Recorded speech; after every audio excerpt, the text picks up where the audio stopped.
వడ్డోలో పనిచేసి ఏం పని? వడ్డోలో పనిచేసి. ఆయన పుట్టింది వడ్డోలు ఇంట్లో అడ్డోలో పనిచేసిండు. దూత వచ్చి గొల్లలతో మాట్లాడు. గొర్రెలు మెప్తారు కదా, వాళ్ళ మొట్టమొదటిగా ఏమున్నదంటే, మొట్టమొదటిగా ఈ యొక్క క్రిస్మస్ ప్రసంగము ఎక్కడ దొరికింది? గొల్లలు దొరికిందని. యేసు పుడతాడని మనం ఇప్పుడు ఆయన పుట్టినని మనం అనుకుంటున్నాము. మరియా ఆ దినంన మొదటి ప్రసంగం ఎవరు చేసింది? మరి స్వయంగా దేవుడే తన దూతను పంపించి ప్రసంగం చేసి. హల్లెలూయా.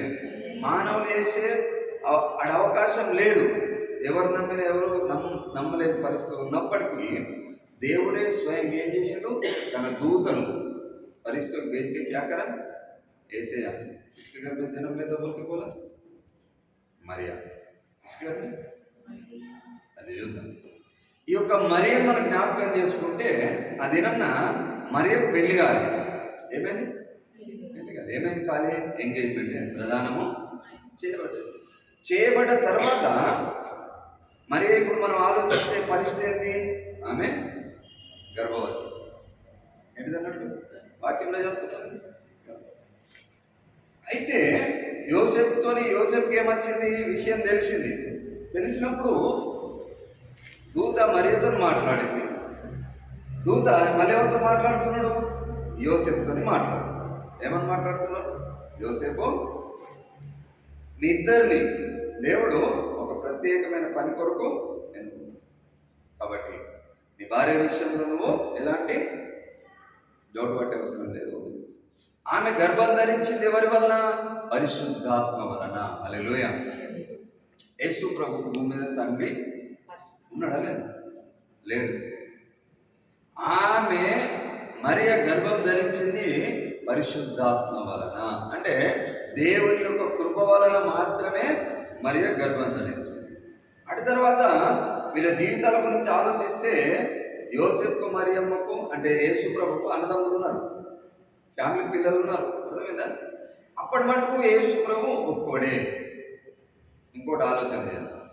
ఈ క్రిస్మస్ అనగానే ఎవరు యాదకొస్తారు? యేసే కాదు, ఇంకెవరు గుర్తొస్తారు?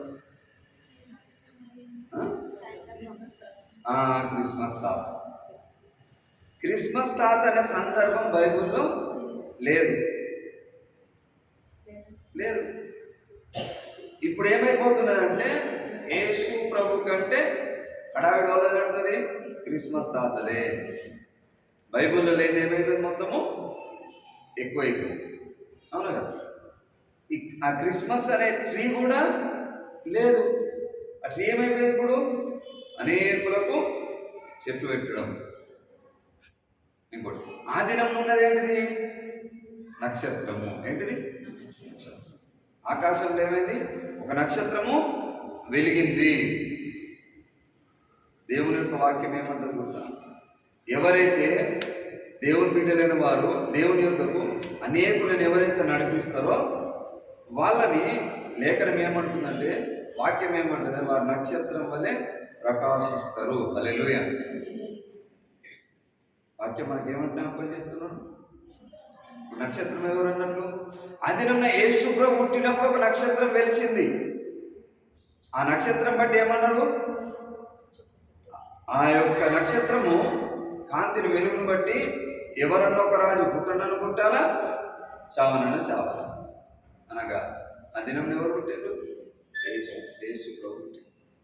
ఆ దినం ఉన్నటువంటి రాజుకు ఏమైందంటే శాస్త్రాన్ని పిలిపించి మొత్తము ఆ దినం ఉన్నటువంటి దాన్ని మొత్తం ఓపెన్ చేసి చూపెడుతున్నారు, అడుగుతున్నారు ఎవరు పుట్టిండు, ఎక్కడ పుట్టిండు అని. అన్నప్పుడు ఆ దినంన చూడండి, ఆ దినంన జ్ఞానులు ఏం చేస్తున్నారు? వీళ్ళు ఏం చేస్తున్నారంటే వేదాలను తీసి అప్పుడు చెప్తున్నారు నక్షత్రం బట్టి ఒక్కొక్క రాజు పుట్టాలా. అప్పుడు జరిగింది ఏంటంటే, ఈ యేసు ప్రభువు జన్మించకన్నా ముందు యేసు ప్రభు పుట్టిన ఊరేది? బెత్లెహేం. బెత్లెహేంలో ఆయన ఆ బెత్లహేము గురించి రాయబడ్డే ఏంటంటే, ఆ బెత్లహేము అంట స్వల్ప గ్రామం, పెద్ద ఊరు కాదు. ఏ ఊరు? ఒక చిన్న గ్రామం. ఆ చిన్న గ్రామం నుండి యోసేపు మరియు మరియ ఇద్దరు ఆమె గర్భవతిగా ఉన్నప్పుడు ప్రసవ దినాలకు వచ్చినప్పుడు దాదాపు 100 పైబడిన కిలోమీటర్లు నడిచింది. ఎన్ని కిలోమీటర్లు? ఆమె గర్భవతిగా ఉన్న ప్రసవ దినాలు. అయితే బైబిల్ పరంగా ఈ యొక్క యోసేపుకి వచ్చిన ఆలోచన బట్టి మరియను ఏమనుకున్నాడు? విడిచిపెట్టాలని ఆలోచించాడు. పాత నిబంధన ప్రకారము ఎవరైనా గర్భవతిగా అయితే అప్పుడు చేయవలసిన పని ఏంటంటే రాళ్ళతో కొట్టి చంపాలి. ఏం చేయాలి? రాళ్ళతో కొట్టి చంపాలి ఆ దినంన. ఇప్పుడు అవమానం ఎవరికి వచ్చింది? మరియకు వచ్చింది. సంతోషం, ఆనందం. సంతోషం లేదు యేసు ప్రభు పుట్టినప్పుడు. హల్లెలూయా. సంతోషం ఉన్నదా? లేనే లేదు. ఈమె ఇప్పుడు ఎవరి మాటకు లోబడింది? మరియా. దూత వచ్చి మాట్లాడినప్పుడు నువ్వెవరో నాకు తెలియదు, నువ్వు వచ్చి నాకెందుకు చెప్తున్నావు, వెళ్ళిపో, ఇదంతా బాధ నాకెందుకు అని ఎవరు అనలేరు? మరి అనలేరు. ఒక ఎన్ని రోజుల నుంచెల్లే ఈ వర్తమానం నడుస్తున్నదంటే దాదాపు 700 సంవత్సరాల నుంచి. ఎన్ని రోజుల నుంచి? ఈ 700 సంవత్సరాల నుంచి ఉన్నటువంటి విషయం ఎందుకుందా?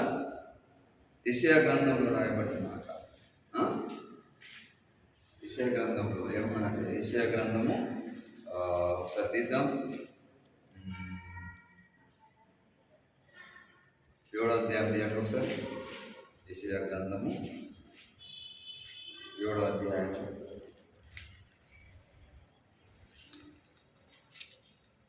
9వ అధ్యాయము 6వ వచనం. ఏలైనగా ఎవరు పుట్టిండట? అందరికీ, భూమి మీద ఎంతమంది ప్రజలు ఉన్నారో వారందరికీ మనం ఈ దినం సంతోషించవలసిన విషయం ఏంటి? ఎవరు పుట్టినట? శిశువు. ఎవరికి? మనకు. ఎవరికి అంటే మనకంటే అందరికీ. ఎవరు పుట్టినట? యేసు ప్రభుని శిశువు పుట్టిండు. తర్వాత మనకు ఏమైందట? ఎవరా శిశువు? కుమారుడు. ఎవరు? ప్రతి ఇంటికి పెద్ద కొడుకు ఎవరు అన్నట్టు? యేసు ప్రభువే. హల్లెలూయా. ప్రతి ఇంటికి, దేవుని నమ్మిన ప్రతి ఇంటికి పెద్ద కొడుకు ఎవరు? యేసు ప్రభు. గుర్తుంచుకోవాలి. తర్వాత ఆయన భుజము మీద, ఆయన భుజాల మీద ఏమున్నది? భారము. ఏమున్నది? ఆయన భుజాల మీద రాజ్యభారంతో పాటు మన ఇంటికి ఆయన కొడుకు పుట్టినప్పుడు మన భుజాల మీద బాధ్యత ఎవరికి ఉన్నది? ఇప్పుడు యేసు ప్రభువుకు ఉన్నది. హల్లెలూయా. మన ఇంటికి ఆయన పెద్ద కొడుకు ఎవరు? బాధ్యత ఎవరికి ఉన్నది? మొదటిగా యేసు ప్రభువుకు ఉన్నది. గుర్తుంచుకోవాలి. తర్వాత ఆయన ఎటువంటి వాడట? ఆశ్చర్యాలు చేసే దేవుడు. హల్లెలూయా.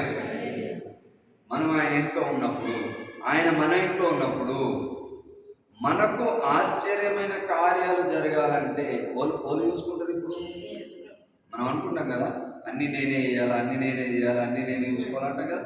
ఇదేనప్పుడు వాక్యం మనందరితో మాట్లాడుతున్నాడు. ఏమని మాట్లాడుతున్నాడంటే, బరువు వాళ్ళకున్నది ఇప్పుడు ఆయన మన ఇంటికి పెద్ద కొడుకు. ఎవరు?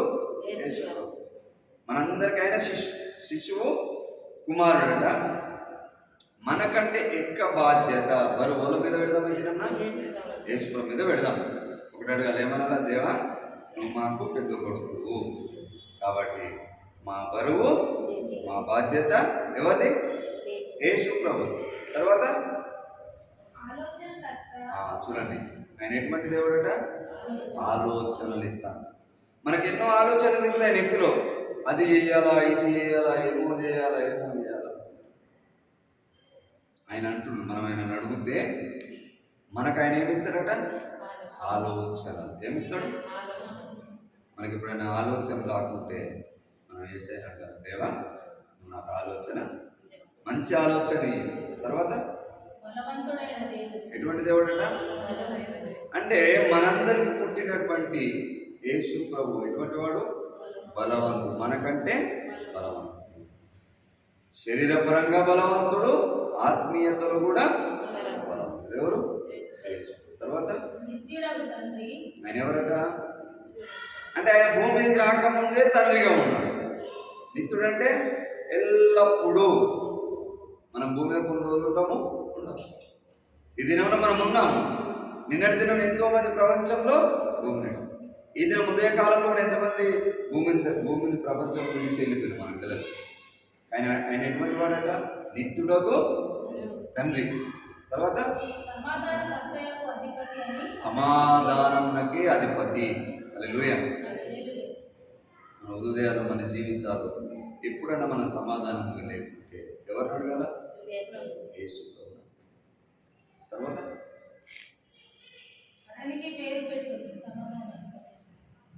అనేటువంటి పేర్లు, ఇన్ని రకాల పేర్లు ఎవరికి ఉన్నాయి ఇప్పుడు? యేసు. మనకు ఆలోచన రాకుండా ఆయనని అడగాలి. ఆలోచన రాకుండా మనకు బలం తక్కువైనా కానీ యేసు ప్రభుని అడగాలి. మనం బాధ్యత ఇవ్వవలసింది ఎవరికి? యేసు ప్రభు. ఎందుకని ఆయన మనందరికీ కొడుకు. మనకు కుమారుడు పుట్టేను. అలాగే ఎవరికొకరికి మరియకు యోసేపు కుమారుడు పుట్టిన మనం చదువుతున్నాం. కానీ వాక్యం మనతో మాట్లాడుతున్నాయి ఏంటంటే మనందరికీ ఆయన కుమారుడు. మన ఇంటి అందరికంటే పెద్ద కొడుకు ఎవరు? కాబట్టి ఆయన మన ఇంటి యొక్క బాధ్యతలు ఏం చేయాలనుకుంటున్నాడు? తీసుకోవాలనుకుంటున్నాడు. ఆమె హల్లెలూయా. అయితే చూడండి, ఆ దినంలో ఉన్నటువంటి సంఘము, మనం ఈ దినంలో ఇంతమంది కూర్చొని ఆరాధిస్తున్నాం. ఆ దినంలో ఎంతమంది ఉన్నారు? యేసు ప్రభు కూర్చున్నాం. కేవలం దూతలు ఉన్నారు. ఇంకెవరు ఉన్నారు? మరియా, యోసేపు, శిశువుగా ఉన్నటువంటి వ్యక్తి. ఆయన ఎక్కడున్నాడు? పశువుల తొట్టిలో. ఎక్కడున్నాడు? పశువుల తొట్టిలో. ఏం చేస్తున్నాడు? పరుండ పెట్టబడ్డాడు. ఒక శిశువు ఒత్తి గుడ్డలతో చుట్టబడి. ఏమైందట? చుట్టూ బిడ్డ పుట్టిండు. పుట్టినటువంటి ఆ యొక్క శిశువులో ఉన్నటువంటి చిన్న బాలయేసు ఏడున్నాడట? తొట్టిలో. తొట్టిలో పుట్టినటువంటి ఆయన ఎవరింట్లో పెరిగిండు? వడ్ల వారింట్లో పెరిగిండు. ఇంకెవరింట్లో పెరగలేదు. అవును కదా? ఆయన పుట్టేటప్పుడు చూడండి ఎంత బాధ అయింది. తల్లికి తండ్రికి ఏమైంది? అవమానము. అదినంన యోసేపు మరియమ్మ ఇద్దరు బలంగా లేకుంటే రాళ్లతో కొట్టి చంపే దినం. ఏంటిది? ఇప్పుడు యోసేపు యొక్క తల్లిదండ్రులు కానీ మరి యొక్క తల్లిదండ్రులకు అవమానము. అదినంన వీళ్ళిద్దరూ ఏం భరించిండ్రు? అవమానము భరించిండ్రు. హల్లెలూయా. మంచి దినాలు అవి, మంచి దినాలు కావు. యేసు ప్రభు పుట్టినప్పుడు సంతోషం లేనే లేదు. ఇంకా భయంకర నిజమైందంటే ఆ దినంన పుట్టినటువంటి యేసు ప్రభును అదే ఊళ్ళో ఉన్నాడా? లేడు. ఎక్కడున్నాడు? వేరే ప్రాంతం. దేవుని యొక్క దూత మాట్లాడి మీరు ఇప్పుడున్న క్షేమం కావాలి కాబట్టి మీరు వేరే ప్రాంతం వెళ్ళమంటే దాదాపు కొన్ని కిలోమీటర్లు నడుచుకుంటూ పోయిన తర్వాత జరిగింది ఏంటిదంటే ఉన్నటువంటి ప్రాంతంలో 2 సంవత్సరాల యొక్క పిల్లలందరినీ ఆజ్ఞ ఏమొచ్చిందంటే చిన్న 2 సంవత్సరాల్లో పిల్లలందరినీ ఏం చేయాలా? చంపేయాలా. ఏం చేయాలా అంటే ఏం జరిగింది? దినం మొత్తము రక్తము చిందించబడ్డది. హల్లెలూయా. ఆ దినంన ఇళ్ళల్లో ఉన్నటువంటి పిల్లల్ని తీసుకుంటే ఏం చేసిండ్రు? చంపేసిండ్రు. అంగలార్పు జరిగిందట ఇళ్ళల్లో. ఏం జరిగింది? అంగలార్పు అంటే ఏడుపు, రోదన, వేదన. పిల్లల్ని తీసుకువెళ్ళి చంపేస్తూ ఉంటే ఏ కుటుంబంలో సంతోషం ఉంటుందా? ఉంటుందా? ఆ దినం ఏం జరిగిందంటే అదే జరిగింది. హల్లెలూయా. ఏం జరిగింది? ఏడుపు, దుఃఖము. 2 సంవత్సరాల పిల్లలు ఎన్ని వేల మంది చంపబడ్డారు. ఎందుకు వీళ్ళందరూ రక్త తర్పణం జరిగింది? ఎందుకు వీళ్ళందరూ ప్రాణం పెట్టిన చిన్న పిల్లలంటే ఒక యేసు ప్రభువుని రక్షించడానికి. ఆ చిన్న పిల్లల యొక్క ఆత్మలన్నీ కూడా ఎవరి కోసం నిలబడ్డాయి? రక్షకుడైన యేసు కొరకు. ఆమేన్, హల్లెలూయా. ఎవరి కొరకు? యేసు కొరకు. అది యేసు ప్రభు బ్రతికి బట్టగట్టి ఆ ప్రాంతంలో కాపాడబడ్డాడు. దేవుని యొక్క దూతల చేత సంరక్షించబడ్డాడు. దేవుని యొక్క దూతలు చూస్తూ ఉన్నాయి. పశువుల తొట్టులో పంట పెట్టుకోబెట్టండి ఆ యొక్క గుడ్డలతో చుట్టబడి ఉండే ఒక చిన్న శిశువును మనం జ్ఞాపకం చేసుకుంటే, అతడు పుట్టిన సమయం జ్ఞాపకం చేసుకుంటే చాలా బాధాకరం. హల్లెలూయా. ఆ దినంన కూర్చొని పాటలు పాడేవారు లేరు. ఆ దినంన వినడానికి వర్తమానికులు చెప్పేవారు లేరు, వినేవాళ్ళు కూడా లేరు. ఇంకోటి ఆలోచన చేద్దాం. ఇంకోటి, ఆ దినంన మనం ఇంత మటుకు పాటలు పాడినాం కదా. ఏం పాట? పాటలు పాడడం, దేవుని ఆలోచించాం. ఆ దినంన పాటలు పాడేటువంటి గ్రూపు లేదు. ఉన్నారు ఎవరైనా? ఉన్నోళ్ళందరూ ఇంట్లో బాధలు ఏమైనాయి? చంపడమే బాధ. ఎవరింట్లో ఆనందం ఉన్నదా? ఎవరింట్లో వంట చేసుకొని తిన్నారా? లేరు కదా. ఈ దినం ఏమైపోయింది? క్రిస్మస్ తాతను మధ్యలో వచ్చింది. క్రిస్మస్ తాత మన బైబిల్ ఉన్నాడా? లేడు. ఈ దినాలు చూడండి ఎంత భయంకరం అయిపోయిందంటే, క్రీస్తు కంటే క్రిస్మస్ తాతని హైలైట్ చేసింది. యేసు ప్రభువును మించినటువంటి పేరు పొందుతున్నారు. అంటే క్రిస్మస్ దినంన మనం క్రీస్తుని ఆరాధించాలా, క్రీస్తుని గణపరచాలా, మనకంటే ముందుగా క్రీస్తుని ఉంచుకోవాలి, క్రీస్తుని మనం ప్రేమించాలి. హల్లెలూయా. ఏం చేయాలి? కానీ క్రిస్మస్ కంటే ముందు వాళ్ళు హైలైట్ అయిపోతున్నారు. క్రిస్మస్ తాత. ఎవరు? క్రిస్మస్ తాత. ఈ క్రిస్మస్ తాత అనేటువంటి ఏమంటారు? శాంత క్లాస్ అని పిలుస్తారు. ఆయన చేసిన పని ఏంటి? ఇతరులకు పంచిపెట్టడం. దాన్ని ఎంతగా హైలైట్ చేసిందంటే, యేసుప్రభు ఫోటోలు ఎక్కడ పెట్టదని మనకు బాధ్యత. ఆయన ఫోటోలతో పాటు ఎవరు పెట్టేస్తున్నారు? క్రిస్మస్ తాతను పెట్టారు. యేసుప్రభు ఫోటోలతో ఇంకేం పెడుతున్నారు? క్రిస్మస్ ట్రీలు పెట్టేస్తున్నారు. హల్లెలూయా. వాక్యంలో ఉన్నది. ఎక్కడ కానీ ఫోటోలు పెట్టుకోవడం కానీ, పైన ఆకాశం భూమి మీద, భూమి కింద కానీ ఎక్కడ కూడా ఫోటోలు పెట్టద్దు, ఆరాధన. ఇంకోటి ఏమైంది? ఈ మరియను దేవుడు ఏం చేసుకున్నాడు? ఒక పాత్రగా వాడుకున్నాడు, అంతే. ఇప్పుడు క్రిస్మస్ ఏమని చెప్తారు? మేరీ క్రిస్మస్ అని. అంటే ఈ మరియను కూడా ఏం చేసిండ్రు? కలిపేసిండ్రు. యేసు ప్రభు పుట్టుకతో ఎవరితో వాళ్ళు కలిపేసిండ్రు? మరియను కలిపి ఇది విడదీసే సందర్భం ఒప్పుకుంటారా? మరియను యేసు ప్రభుతో సమానం కలిపేసిండ్రు. ఈ యొక్క తాతను కూడా ఏం చేసిండ్రు? కలిపేసిండ్రు. చెట్టును కూడా కలిపేసిండ్రు. హల్లెలూయా. చూడు ఎంత భయంకరమైన పరిస్థితి. యేసు ప్రభును మనకంటే ఉన్నతంగా ఎక్కువగా ఇది మరియను ఏం చేస్తున్నారు? మేరీ క్రిస్మస్ అంటే ఈ క్రిస్మస్ దినము మరియమ్మను కూడా ఏం చేస్తున్నారు? సమానం చేసి పడేసారు ప్రజలందరూ. Merry Christmas, merry Christmas. అట్లా ఎప్పుడు కూడా మనం అనడానికి కానీ చెప్పడానికి కానీ వీలు లేదు. ఇంకేం చేసిండ్రు? యేసు ప్రభు కాక సిలువకు మొత్తం ఆరాధన చేస్తారు. చాలా సిలువ కూడా విలువ కాదు. యేసు ప్రభు ఉంటేనే మరి అని దేవుడు ఏర్పాటు చేసుకున్న ఒక పాత్రగా 700 సంవత్సరాల నుంచే చెప్తా ఉన్నారు బైబిల్లో. యేసుగారు 700 సంవత్సరాలు చెప్పంగా అన్ని సంవత్సరాల నుంచి దేవుడు ప్రత్యేకంగా ఏర్పాటు చేసుకునే అమ్మాయి ఎవరంటే మరియా. ఎవరు? దేవుని దృష్టిలో ఆమె ప్రత్యేకంగా ఏర్పాటు చేయబడ్డది కనుక దేవుని యొక్క దూత వచ్చి ఎవరితో మాట్లాడిండు? మరియతో మాట్లాడు. హల్లెలూయా. అంతే మరియ పాత్ర. అంతకుమించి మరియ పాత్ర లేదు. తర్వాత మరియా యేసు ప్రభు యొక్క ఇల్లు కుటుంబము శిష్యులుగా మార్చబడ్డారు.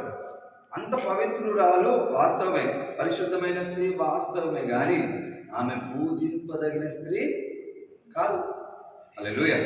పూజింపకూడదు, యేసు ప్రభువుని పూజించద్దు. మనం అందుకనే మనం చాలాసార్లు జ్ఞాపకం చేసి క్యాండిల్ పెట్టద్దు, అగరబత్తులు మనం చేయద్దు. అది చేస్తే యేసు ప్రభుతో మనం సమానంగా మరి ఏం చేసినట్ల చేయదు.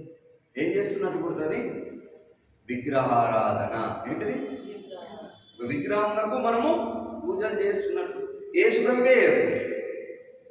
మరి ఆమె ఎంతటిది కాదు కదా. మరియా యేసు ప్రభు తర్వాత శిష్యురాలైంది. అంత ప్రత్యేకమైన స్థాయి ఆమె శిష్యురాలు కావద్దు కదా కదా. తర్వాత ఏం చేసిండు? మరియకు యోహాను అప్పగించాడు. యోహాను, ఇదిగో నీ తల్లి, ఈమె బ్రతుకున్న రోజులు ఈమెను నువ్వు చూసుకోమని. ఆమె హల్లెలూయా. మనం జ్ఞాపకం చేసుకోవాల్సింది క్రిస్మస్ దినంన.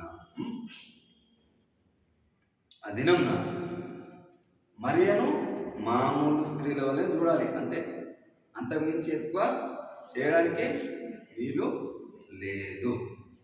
యేసు ప్రభు మరియా మరియనే. ఆమె హల్లెలూయా. దేవుడు ఆమెను వాడుకున్నాడు ఒక పాత్ర.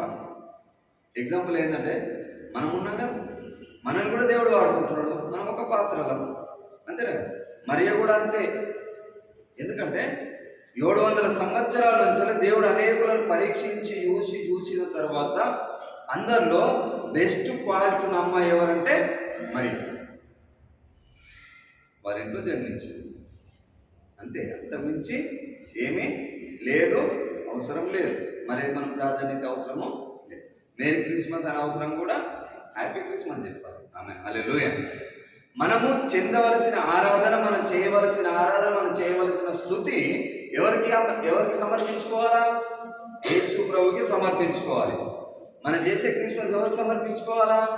యేసు ప్రభుకే సమర్పించుకోవాలి. కానీ మరియకు అవసరము లేదు, సంబంధము లేదు. ఆమె హల్లెలూయా. అయితే చూడండి, ఈ క్రిస్మస్ అంటే సంతోషించడం. ఏంటిది? ఆ దినంన యేసు ప్రభు పుట్టినటువంటి ఆ స్థలంలోకి ఎవరు వెళ్ళిండు? జ్ఞానులు. ఎవరు వెళ్ళిండు? జ్ఞానులు వెళ్ళి వాళ్ళు ఏం చేసిందంటే బంగారము సామ్రాణి బోలం ఏం చేసిండ్రు? సమర్పించిండ్రు. ఏం చేసిండ్రు? సమర్పించిండ్రు. మనం కూడా ఆ దినం వల్ల ఏం చేసిందంటే సాగిల పడ్డారు. ఎవరికి? మరి అక్కడ మరియా ఉన్నది, యోసేపు కూడా ఉన్నారు. మరి వాళ్ళు పోయి మరియకు సాగిల పడ్డారా? మరియను మొక్కారా? ఆ దినం స్వయంగా చూసిన మరియనే వాళ్ళు పట్టించుకోలేదు. ఈ దినం ప్రపంచం ఎవరిని చెప్తున్నారు? మరియ కదా. మనం ఒక వాక్యపరంగా ఆలోచిస్తాం. మరి అని ఆ దినంలో వాళ్ళు సాగిల పడ్డారు. ఎవరిని చూసి? శిశువైనా వాళ్ళు సమర్పించింది ఎవరికి? యేసు ప్రభు. బంగారము సామ్రాణి. బంగారం అనగా రాజుగా తిరిగి రాయని ఉన్నాడు. వాళ్ళు ఏం చేసిండ్రు? తిరిగి రాజుగా పరిపాలన చేసే వ్యక్తిని చూసి వాళ్ళు బంగారం సమర్పించారు. హల్లెలూయా. దేవుని బిడ్డలను మనం ఎవరిని ఆరాధించాలా? కేవలము యేసు ప్రభుని ఆరాధించాలి. ఎవరిని స్తుతించాలా? యేసు ప్రభునే స్తుతించాలా. ఎవరికి సమర్పించాలా? యేసు ప్రభుకి సమర్పించాలా. మళ్ళా మనము సాక్ష్యం ఇవ్వాలా. ఎవరి గురించి? యేసు ప్రభు గురించి సాక్ష్యం ఇవ్వాలా. మనము మహిమపరచాలి. ఎవరిని? యేసు ప్రభుని మహిమపరచాలి. హల్లెలూయా. మనం స్తోత్రించాలి. ఎవరిని? యేసు ప్రభునే స్తోత్రించాలి. హల్లెలూయా. అయితే దేవుని బిడ్డలైన మనం జ్ఞాపకం చేసుకుందాం. ఆ దినంన చూడండి, యేసు ప్రభుని కూడా దేవాలయం తీసుకుపోయినప్పుడు ఎవరున్నారు? ఇద్దరు. సుమియోను, లూకాసు వార్తలో సుమియోను అన్న ఇద్దరు వ్యక్తులు ఎవరి కోసం ఎదురు చూస్తున్నారు? యేసు ప్రభు. అంటే వాళ్ళకు కూడా విషయం తెలుసుకున్నాడు, దర్శనం. ఇవి ఆలోచిస్తే మరి యొక్క ప్రస్తావన ఇక్కడ కూడా మనకు కనపడదు. కాబట్టి మనం దేవుని బిడ్డలు ఉన్నాం కదా, మన హృదయాలు మార్చుకోవాలి. ఏం చేయాలి? మార్చుకోవాలి. మనం ఆరాధించవలసింది యేసు. ఇంకొకటి, యేసు ప్రభుల వారు తిరిగి లేచి, మనం ఒకటి ఆలోచన చేద్దాం. యేసు ప్రభుల వారు ఇప్పుడు ఆయన బతుకున్నట్టు చచ్చిన బతుకున్నట్టు. ఇంకొకటి, బతుకున్న వాళ్ళకు ఎవరైనా పూలు కానీ ఎత్తారా? అందుకని మనం యేసు ప్రభుకి ఫోటోలకు కానీ బతుకున్న వాళ్ళకు వాళ్ళ క్యాండిల్లు ముట్టిస్తారు. ఎవరి దగ్గర ముట్టిస్తారు? ఆలోచన. ఎక్కడైనా ముట్టించినట్లు కానీ కనబడ్డాయంటే బతికిన వాళ్ళు చచ్చిపోతారు కదా. మన బ్రతికినైన వ్యక్తి దగ్గర లేవు, కానీ ఎవరి దగ్గర ఉంటాయి? కాబట్టి చనిపోయి ఉన్నోళ్ళు మనకు అవసరము లేదు. కాబట్టి మేరీ క్రిస్మస్ అనడానికి వీలు లేదు. ఏమన్నారా? Happy Christmas. సంతోషం క్రిస్మస్లో ఉండాలి. మరియతో సంతోషము కానే కాదు. మరియతో మనకు రక్షణ రాలేదు, మరియతో పరలోకం మనకు రాలేదు, మరియతో మనకు బాప్తిసము రాలేదు. ఎవరి వల్ల వచ్చింది? కేవలము యేసు క్రీస్తు వలననే. హల్లెలూయా. అర్థమైందా? ఇది మనం ఖచ్చితంగా గుర్తుంచుకోవాలి. దేవుని బిడ్డలు అంటే తప్పు చేద్దని నేను చెప్తున్నాను, తిరిగి మనం తప్పులో పడద్దని నేను జ్ఞాపకం చేస్తున్నాను. దేవుని బిడ్డలైన మనము ఆ దినంన బహుమానాలు ఎవరికి ఇచ్చిండ్రు? ఆ దినంన బహుమానాలు అందుకున్నారు. ఇప్పుడు యేసు ప్రభుకు వాళ్ళు కానుకలు ఇస్తున్నారంటే సమర్పణ జరిగింది. మనం ఎవరికి కదా? యేసు ప్రభు. అంటే ఒకటి మనం అర్థం చేసుకోవాల్సింది ఏంటంటే, సమస్తమందు యేసు ప్రభువుకి మొదటి ప్రాధాన్యత ఇవ్వాలి. ఇంకెవరికి ఇవ్వదు. ఇంకెవరు కూడా సేవకుడికి ఇవ్వద్దు, కుటుంబాలకు ఇవ్వద్దు, కేవలం సంఘానికి ఇవ్వాలా? సంఘానికి ఇవ్వాలా? యేసు క్రీస్తు ప్రభుల వారికే మనం ఇవ్వాలి. హల్లెలూయా. మన కుటుంబంలో యేసుక్రీస్తుకి అవకాశం ఇవ్వాలా? మన హృదయంలో యేసుక్రీస్తుకే అవకాశం.